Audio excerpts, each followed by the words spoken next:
यहाँ पर यह जिज्ञासा होती है कि पूर्वोक्त उपासनाएं गुरु द्वारा अध्ययन कर लेने मात्र से ही अपना फल देने में समर्थ है। जो उपासना संबंधी बात है, मैंने गुरु द्वारा सुन लिया या पढ़ लिया, तो क्या उपासनाएं आपको फल देंगी? नहीं देंगी। या उनके साधनों का बार बार अभ्यास करना चाहिए, इस पर कह रहे हैं। उस गुरु से सुने हुए का बार बार अभ्यास करना चाहिए कि बस सुनना ही मात्र काफी है, इसको बता रहे हैं। आवृत्तिरसकृद उपदेशात, आवृत्तिरसकृद उपदेशात 4:1:1 अध्ययन की हुई उपासना का आवर्तन माने बार बार अभ्यास करना चाहिए। जो अध्ययन किया हुआ है उस उपासना का बार बार आवर्तन, बार बार अभ्यास करना चाहिए, क्योंकि श्रुति में अनेक बार इसके लिए उपदेश किया गया है। श्रुति में कहा है, आत्मा वारे द्रष्टव्य श्रोतव्यो मंतव्यो निधिध्यासितव्य। वो परमात्मा ही दर्शन करने योग्य, सुनने योग्य, मनन करने योग्य, ध्यान करने योग्य है। बृहदारण्यकोपनिषद का 4-5-6। ज्ञान प्रसादेन विशुद्ध सत्वस्ततस्तु, ज्ञान प्रसादेन विशुद्ध सत्वततस्तु तम पश्यते निष्कलम ध्यायमानः, तम पश्यते निष्कलम ध्यायमानः। अर्थात विशुद्ध अंतःकरण वाला साधक उस अवयव रहित परमेश्वर को निरंतर ध्यान करता हुआ ज्ञान की निर्मलता से देखता है। मुंडक उपनिषद ध्यान करता हुआ ज्ञान की निर्मलता से ज्ञान पूर्वक देखता है। मुंडक उपनिषद का 3:1-8 उपासते पुरुषम ये कामास्ते, उपासते पुरुषम ये कामास्ते, शुक्रमेदति वर्तन्ति धीरा, शुक्रमेदति वर्तन्ति धीरा। जो कामना रहित साधक उस परम पुरुष की उपासना करते हैं, वे इस रजोवीर्यमय शरीर को अतिक्रमण कर जाते हैं। मुंडक उपनिषद 3:2-1 इस प्रकार जगह जगह ब्रह्म विद्या रूप उपासना का अभ्यास करने के लिए बार बार उपदेश दिया गया है। इससे यह सिद्ध होता है कि आचार्य से भली भांति ब्रह्म विद्या के अध्ययन करके उस पर बार बार विचार करते हुए उस परमात्मा में संलग्न होना चाहिए। संबंध प्रकारांतर से इसी बात को सिद्ध करते हैं। लिंगाच, इसमत के वर्णन रूप लिंग, लिंग माने प्रमाण से भी यही बात सिद्ध होती है। भगवत गीता में जगह जगह यह बात कही गई है। सर्वेषु कालेषु माम अनुस्मर, सर्वेषु कालेषु माम अनुस्मर, सब काल में मेरा स्मरण कर। गीता 7:8 परमं पुरुषं दिव्यं याति, परमं पुरुषं दिव्यं याति, पार्थानुचिंतयम्, पार्थानुचिंतयम्। बार बार चिंतन करता हुआ साधक परम पुरुष को प्राप्त होता है। गीता 8:8 जो मेरा अनन्य भक्त मुझे नित्य निरंतर स्मरण करता है, उस नित्य युक्त योगी के लिए मैं सुलभ हूँ। गीता 8:14 मामं मय्यावेश मनो ये आम, वेश मनो ये आम, नित्य युक्ता उपासते, नित्य युक्ता उपासते। जो मेरे नित्य युक्त भक्त मुझ में मन लगाकर मेरी उपासना करते हैं। गीता के 12वें अध्याय का 2। इसी प्रकार दूसरी स्मृतियों में भी कहा है। इससे भी यही सिद्ध होता है कि ब्रह्म विद्या का निरंतर अभ्यास करते रहना चाहिए। संबंध उस परम प्राप्य पर ब्रह्म का किस भाव से निरंतर चिंतन करना चाहिए, इस जिज्ञासा पर कहते हैं। किस भाव से भजे उसको। आत्मेति तूपगच्छन्ति, आत्मेति तूपगच्छन्ति, ग्राहयन्ति च, ग्राहयन्ति च। कैसे उसका निरंतर चिंतन करे? वो मेरा आत्मा है, इस भाव से चिंतन करे। वो मेरा आत्मा है, इस भाव से ही ज्ञानी जन उसे जानते या प्राप्त करते हैं और ऐसा ही ग्रहण कराते या समझाते हैं। ये अनन्य चेता सततम अनन्य चेता सततम अनन्य चेता सततम यो अनन्य चेता सततम यो मा स्मरति नित्यशः मा स्मरति नित्यशः तस्याहं सुलभा पार्थ नित्ययुक्तस्य योगिनः नित्ययुक्तस्य योगिनः। तो वो मेरा आत्मा है, इस भाव से ही ज्ञानी जन उसे जानते हैं, प्राप्त करते हैं और ऐसा ही ग्रहण कराते हैं। यह आत्मा ब्रह्म है, यह आत्मा 4 पाद वाला है इत्यादि। मांडूक्य उपनिषद का दूसरा सबका अंतर्वर्ती यह तेरा आत्मा है। बृहदारण्यक उपनिषद का 3-4-1 यह तेरा आत्मा अंतर्यामी अमृत है। बृहदारण्यक उपनिषद का 3-7-3 इसी प्रकार उद्दालक ने अपने पुत्र श्वेत केतु से बार बार कहा है कि वो सत्य है, वो आत्मा है, वो तू है। छांदोग्य उपनिषद 6-8 से 16वें खंड तक जो आत्मा में स्थित हुआ आत्मा का अंतर्यामी है, जिसको आत्मा नहीं जानता, जिसका आत्मा शरीर है, वो तेरा आत्मा अंतर्यामी अमृत है। शतपथ ब्राह्मण का 14-5-30। इस प्रकार श्रुति में उस पर ब्रह्म परमात्मा को अपना अंतर्यामी आत्मा मानकर उपासना करने का विधान आता है तथा भगवत गीता में भी भगवान ने अपने को सबका अंतर्यामी बताया है। गीता के 18-61 दूसरी श्रुति में भी उस पर ब्रह्म को हृदय रूप गुहा में निहित बताकर उसे जानने वाले विद्वान की महिमा का वर्णन किया गया है। तैत्तिरीय उपनिषद का 2-1 इसलिए साधक को उचित है कि वो परमेश्वर को अपना अंतर्यामी आत्मा समझकर उसी भाव से उसकी उपासना करे। संबंध क्या प्रतीकोपासना में भी ऐसी ही भावना करनी चाहिए? जो प्रतीक हैं जैसे राम, कृष्ण, शिवलिंग आदि प्रतीक की उपासना करें तो भी क्या ऐसी ही भावना करनी चाहिए?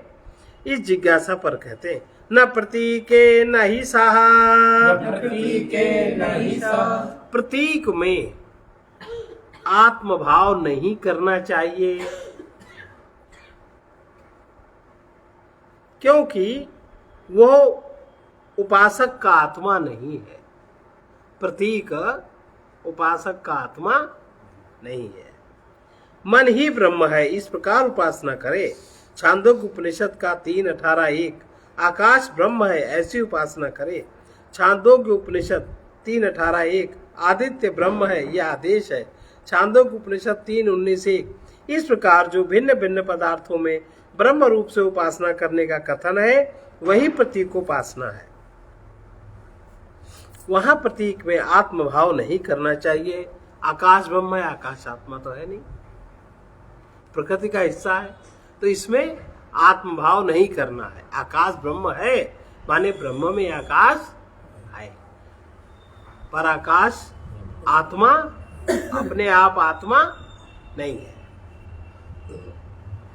इस प्रकार जो भिन्न भिन्न पदार्थों में ब्रह्म रूप से उपासना करने का कथन है वही प्रतीकोपासना है। वहां प्रतीक में आत्मभाव नहीं करना चाहिए, क्योंकि वो उपासक का अंतरात्मा नहीं है।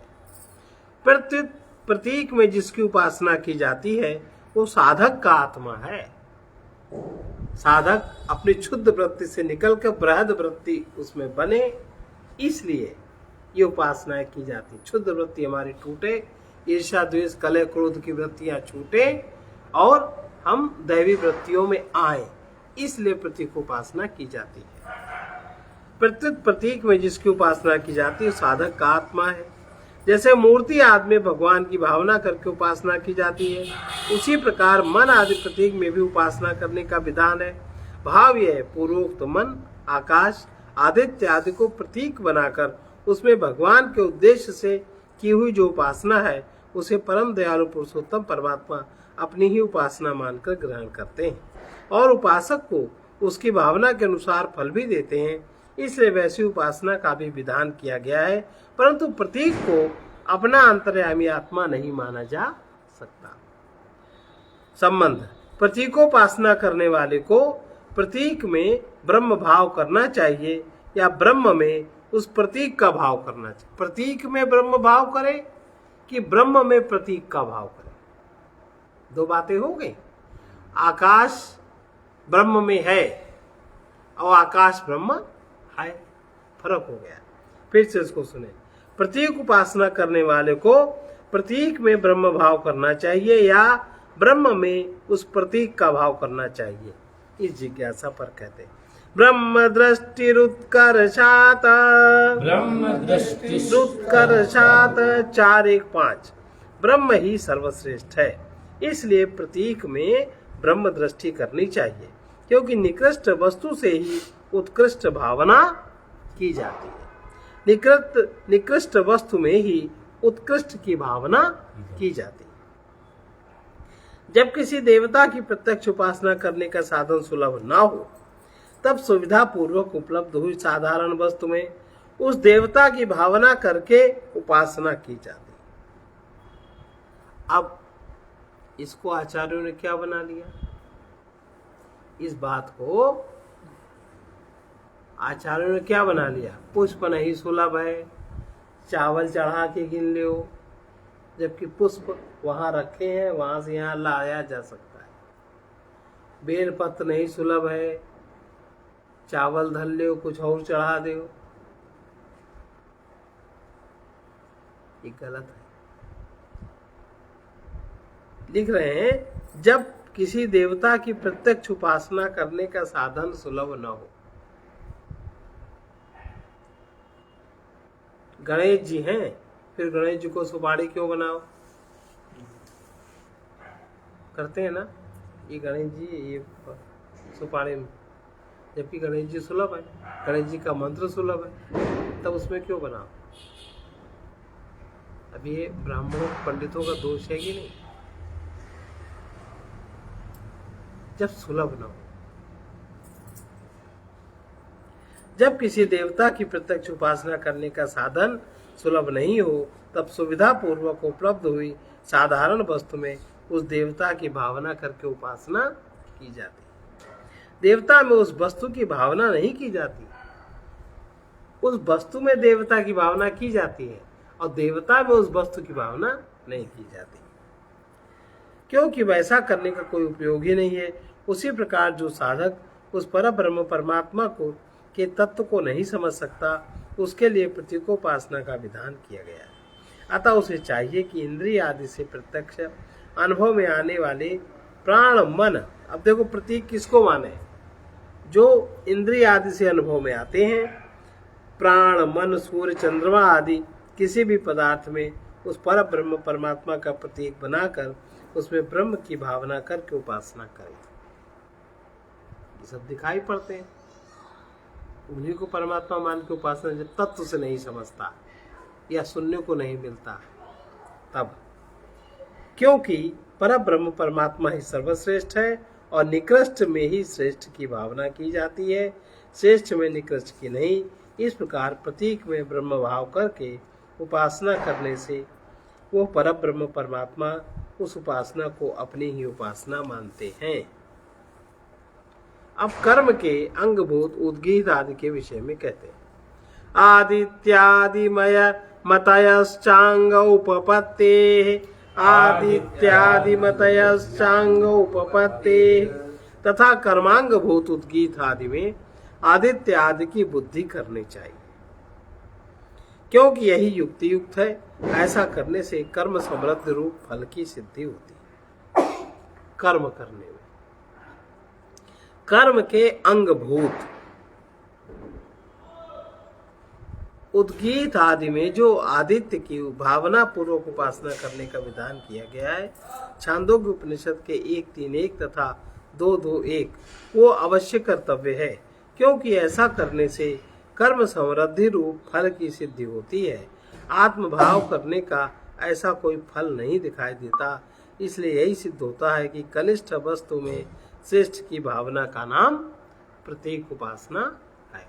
अब आप ऐसे जैसे ज्ञानी लोग हैं जो आत्म रूप से उपासना करते हैं, उनका अहंकार कैसे फलित होएगा, ना कोई उनको देखेगा उपासना करते, ना उनमें कोई ढोंग ढक्कोड़ होता है। अहंकार को चाहिए मान, तो भगवान का मंदिर सजवा दो, भगवान को माला पहना दो, भगवान के लिए इतनी सामग्री ले आओ, सब लोग देख रहे हैं, हम इतने पुजारी हैं। नहीं तो ये सब अहंकार की तुष्टि पुष्टि कैसे करेंगे। और सामान्य ज्ञानी को अहंकार की पुष्टि तुष्टि चाहिए। तो ये कह रहे हैं कि आत्मभाव करने का ऐसा कोई फल दिखाई नहीं देता। इसलिए यही सिद्ध होता है कि कनिष्ठ वस्तु में श्रेष्ठ की भावना का नाम प्रतीक उपासना है। जो कनिष्ठ माने जो छोटी जो तामसी वस्तु है उसमें श्रेष्ठ की भावना करे, इसी को प्रतीक और उसी को सजावे बनावे, उसी को प्रतीक उपासना कहते हैं। यह जिज्ञासा होती है कि साधक किसी आसन में बैठकर उपासना करनी चाहिए साधक को, या चलते फिरते प्रत्येक परिस्थिति में उपासना कर सकता है। इस पर कह रहे हैं आसीना संभवात, आसीना संभवात, 4 एक साथ बैठे हुए ही उपासना करनी चाहिए। उपासना का मतलब है ही बैठ के करना। उप आसन, आप उस देवी देवता के पास में आसन लगाइए, माने स्थिर होइए, क्योंकि बैठकर ही निर्विघ्न उपासना करना संभव है। पर ब्रह्म परमेश्वर का जैसा रूप सुनने और विचार करने में समझ में आया है, उसका बार बार तैल धारा की भांति निरंतर चिंतन करने का नाम उपासना है। यह उपासना चलते फिरते या अन्य शरीर संबंधी काम करते समय नहीं हो सकती, क्योंकि उस समय चित्त विक्षिप्त रहता है तथा सोते हुए करने में भी निद्रा रूप विघ्न का आना स्वाभाविक है।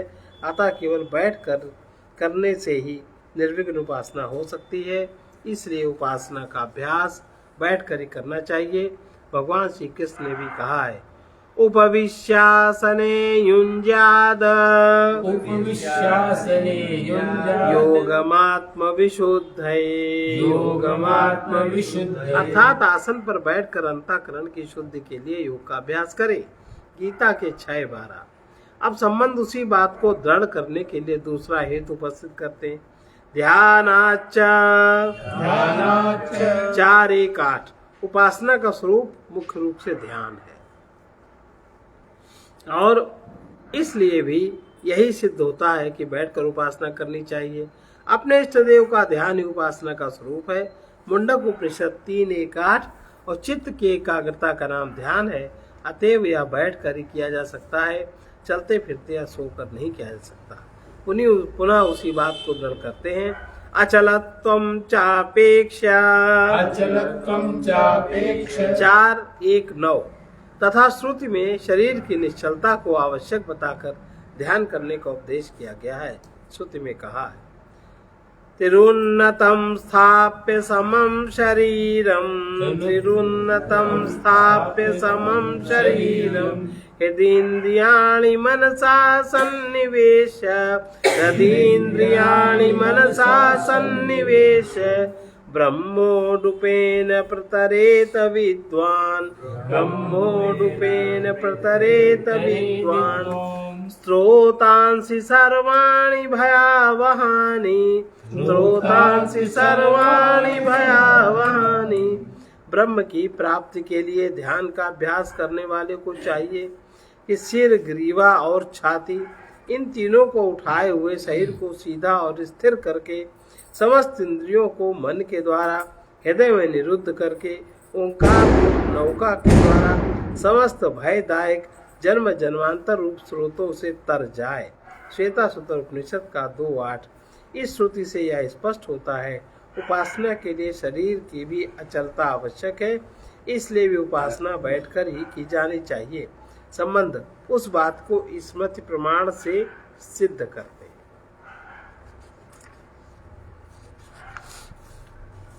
स्मरन्ति च, तथा ऐसा ही स्मरण करते हैं। स्मृति में भी यही बात कही गई। समम काय शिरो ग्रीवम, समम काय शिरो ग्रीवम, धारयन्नचलं स्थिरः, धारयन्नचलं स्थिरः, समप्रेक्ष्य नासिकाग्रं, समप्रेक्ष्य नासिकाग्रं, स्वं दिशश्चानवलोकयन्, स्वं दिशश्चानवलोकयन्, प्रशान्तात्मा विगतभिः, प्रशान्तात्मा विगतभिः, ब्रह्मचारि व्रते स्थितः, ब्रह्मचारि व्रते स्थितः, मनः संयम्य मच्चित्तो, मनः संयम्य मच्चित्तो, युक्त आसीत मत्परः युक्त आसीत मत्परः। काया सिर और ग्रीवा को सम और अचल धारण किए हुए स्थिर होकर अपनी नासिका के अग्रभाग पर दृष्टि लगाकर अन्य दिशाओं को न देखता हुआ निर्भय होकर भली भांति विक्षेप रहित शांत चित्त एवं ब्रह्मचर्य व्रत में स्थित रहते हुए मन को वश में करके मुझ में चित्त लगाए हुए मुझे ही अपना परम प्राप्य मानकर साधन करने के लिए बैठे। गीता का 6:13-14।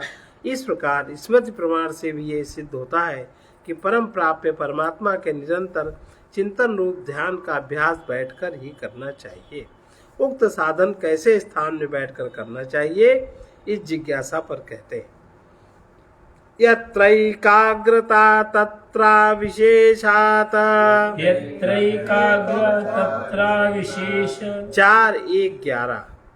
किसी विशेष स्थान का या दिशा का विधान न होने के कारण यही सिद्ध होता है कि जहाँ चित्त की एकाग्रता सुगमता से हो सके वहीं बैठकर ध्यान का अभ्यास करे।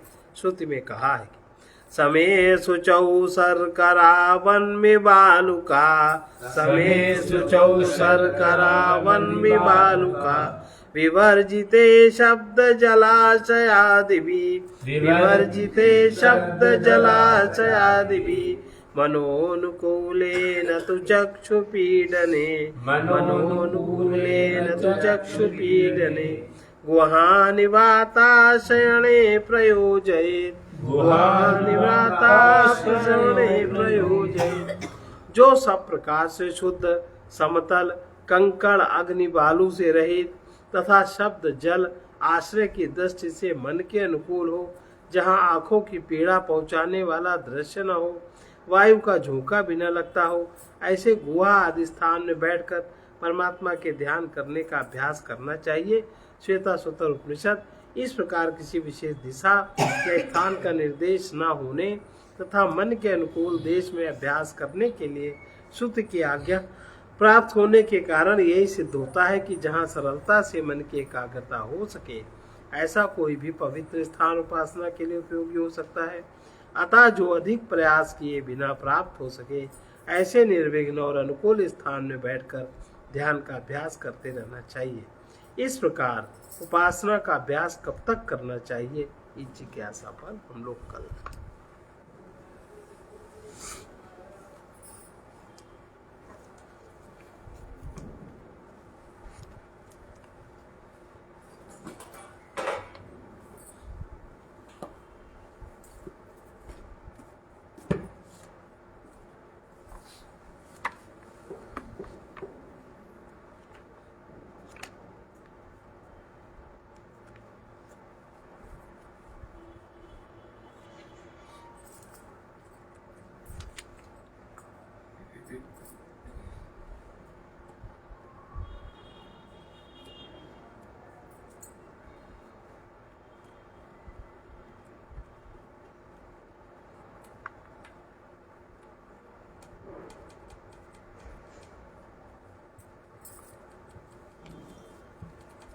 इस जग में सुखासक्त मानव चिर शांति कहीं भी पा न सके। इस जग में सुखासक्त मानव चिर शांति कहीं भी पा न सके। सारे विज्ञानी जन मिलकर सुख को दुख रहित बना न सके। सारे विज्ञानी जन मिलकर सुख को दुख रहित बना न सके। कुछ लोगों को तप संयम से, कुछ लोगों को तप संयम से अनुकूल शक्ति मिल जाती है। अनुकूल शक्ति मिल जाती है। पर वो भी व्यर्थ गई दिखती, पर वो भी व्यर्थ गई दिखती। यदि मन को वश में ला न सके। यदि मन को वश में ला न सके।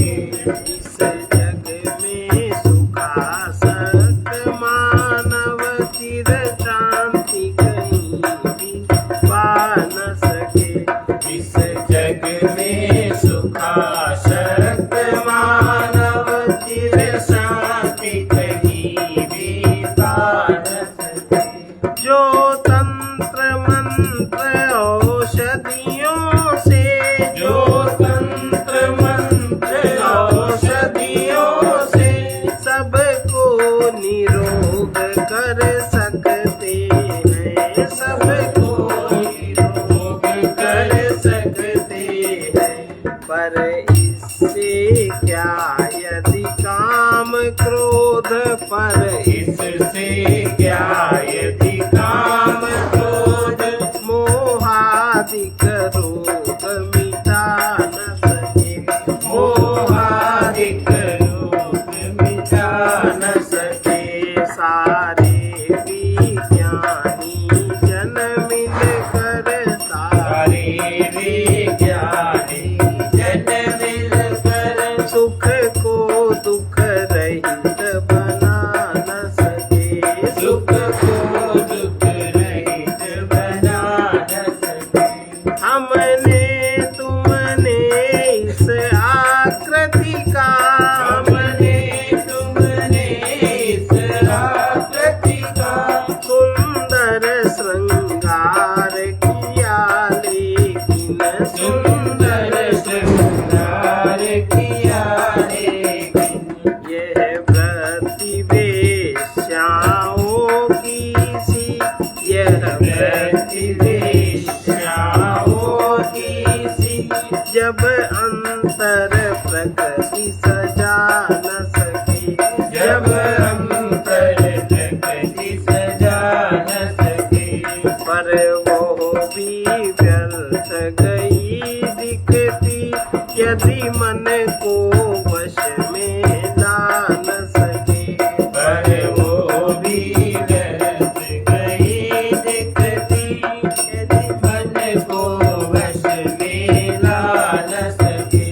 जब तक अभिमान प्रबल रहता, जब तक अभिमान प्रबल रहता, तब तक निज दोष न दिखते हैं, तब तक निज दोष न दिखते हैं। इसकी निवृत्ति कैसे होगी, इसकी निवृत्ति कैसे होगी, जब श्रद्धा कहीं टिका न सके, जब श्रद्धा कहीं टिका न सके। इस जग में सुखासक्त मानव, इस जग में सुखासक्त मानव चिर शांति कहीं भी पा न सके, चिर शांति कहीं भी पा न सके।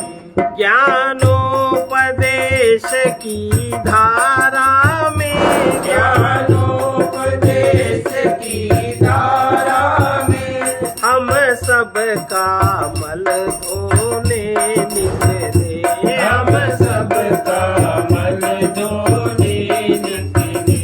पर क्या प्रभाव इसका होगा, पर क्या प्रभाव इसका होगा, जब अपना मैल छुड़ा न सके, जब अपना मैल छुड़ा न सके। इसकी निवृत्ति कैसे होगी, इसकी निवृत्ति कैसे होगी, जब श्रद्धा कहीं टिका न सके, जब श्रद्धा कहीं टिका न सके। सत्य की चर्चा चलती रहती, सत्य की चर्चा चलती रहती, पर रमण असत में होता है, पर रमण असत में होता है।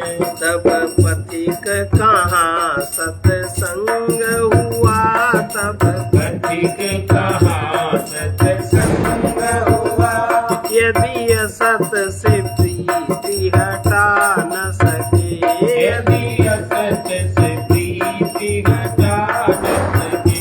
इस जग में सुखासक्त मानव, जग जग में सुखा सत मानव चिर शांति कहीं भी पा न सके, चिर शांति कहीं भी पा न सके। सारे विज्ञानी जन मिलकर, सारे विज्ञानी जन मिलकर सुख को दुख रहित बना न सके, दुख को दुख रहित बना। सर्वे भवन्तु सुखिनः, सर्वे भवन्तु सुखिनः, सर्वे सन्तु निरामया, सर्वे सन्तु निरामया, सर्वे भद्राणि पश्यन्तु, सर्वे भद्राणि पश्यन्तु, मा कश्चित् दुःखभाग् भवेत्। मा कश्चित् दुःखभाग् भवेत्। कृष्णाय वासुदेवाय, कृष्णाय वासुदेवाय, हरये परमात्मने, हरे परमात्मने, प्रणतक्लेशनाशाय, प्रणतक्लेशनाशाय, गोविन्दाय नमो नमः। गोविन्दाय नमो नमः। असतो मा सद्गमय, असतो मा सद्गमय, तमसो मा ज्योतिर्गमय, तमसो मा ज्योतिर्गमय, मृत्योर्मामृतं गमय। मृत्योर्मामृतं गमय। ॐ पूर्णमदः पूर्णमिदं पूर्णात् पूर्णमुदच्यते, पूर्णस्य पूर्णमादाय पूर्णमेवावशिष्यते। ओम शांति शांति शांति।